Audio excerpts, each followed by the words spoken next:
Hai anak-anakku, selamat pagi. Bagaimana kabar kalian hari ini? Sehat?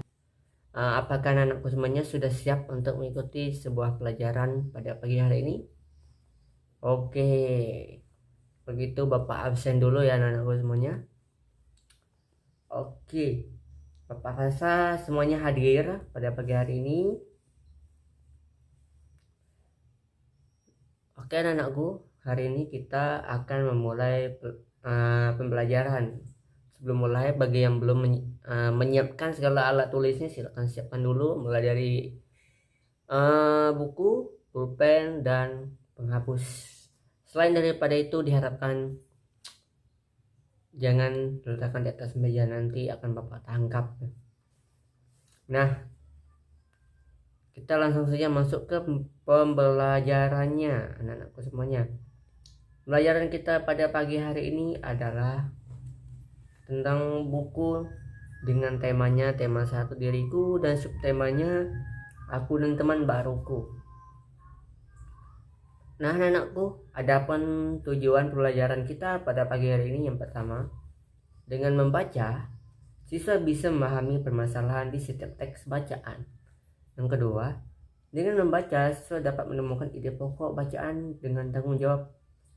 Yang terakhir, siswa dapat mengidentifikasi perilaku yang sesuai dan tidak sesuai dengan nilai dalam kehidupan sehari-hari.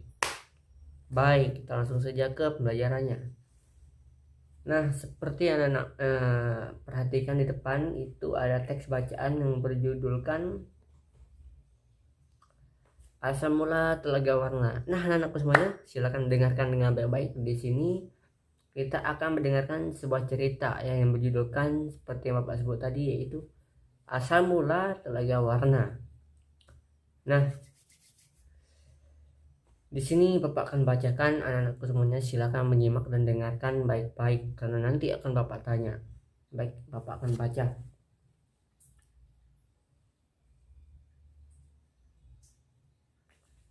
Asal Mula Telaga Warna. Dahulu kala di Jawa Barat ada raja dan permaisuri yang belum dikaruniai anak, padahal mereka sudah bertahun-tahun menunggu. Akhirnya raja memutuskan untuk bertapa di hutan. Di sana raja berdoa kepada Yang Maha Kuasa.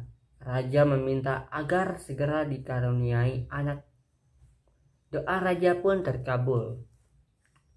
Permaisuri melahirkan seorang bayi, yaitu bayi perempuan. Raja dan permaisuri sangat bahagia. Seluruh rakyat juga bersukacita menyambut kelahiran putri raja. Raja dan permaisuri sangat menyayangi putrinya. Mereka juga sangat memanjakannya. Segala keinginan putrinya pasti dituruti. Tak terasa, putri raja telah tumbuh menjadi gadis yang cantik. Hari itu dia berulang tahun ke-17. Raja mengadakan pesta besar-besaran. Semua rakyat diundang ke pesta. Raja dan permaisuri telah menyiapkan hadiah istimewa berupa kalung. Kalung tersebut terbuat dari untaian permata berwarna-warni. Saat pesta berlangsung, raja menyerahkan kalung itu. Kalung ini adalah hadiah dari kami. Lihat, indah sekali bukan? Kau pasti menyukainya, kata raja.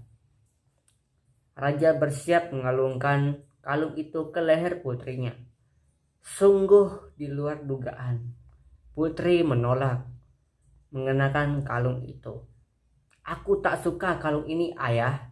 Tolong. Tolak putri dengan kasar.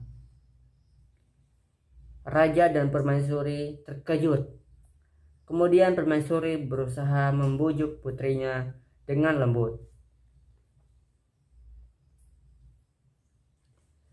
Permaisuri mendekat dan hendak memakaikan kalung itu ke leher putrinya. Aku tidak mau, aku tidak suka kalung itu jelek, teriak putri sambil sambil menepis tangan permaisuri. Tanpa sengaja kalung itu terjatuh. Permatanya tercerai-berai di lantai. Permaisuri sangat sedih. Permaisuri terduduk dan menangis. Tangisan Permaisuri menyengat hati seluruh rakyat yang hadir turut menangis. Mereka sedih melihat tingkah laku putri yang mereka sayangi.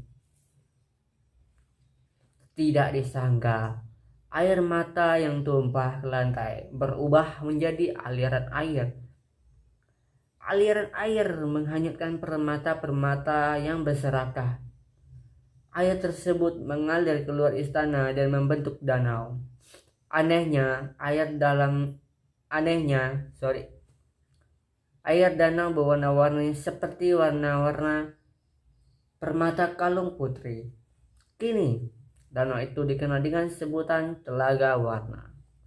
Nah, baik anak-anakku semuanya, sudah terdengar jelas tadi Bapak ceritakan. Nah, sekarang di sini Bapak mau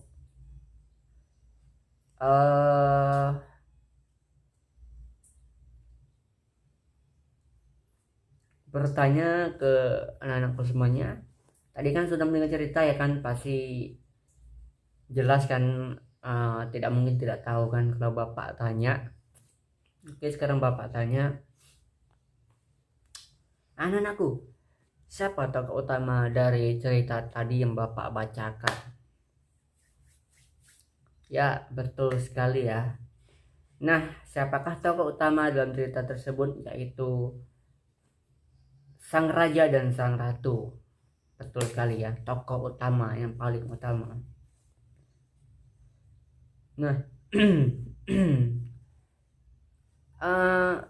cerita tersebut berlatar belakang di mana saja anak-anakku?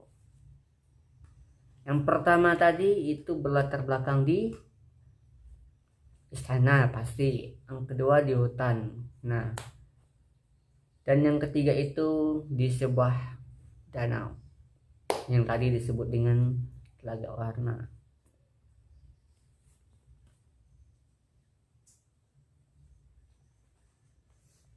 Oke anak-anakku,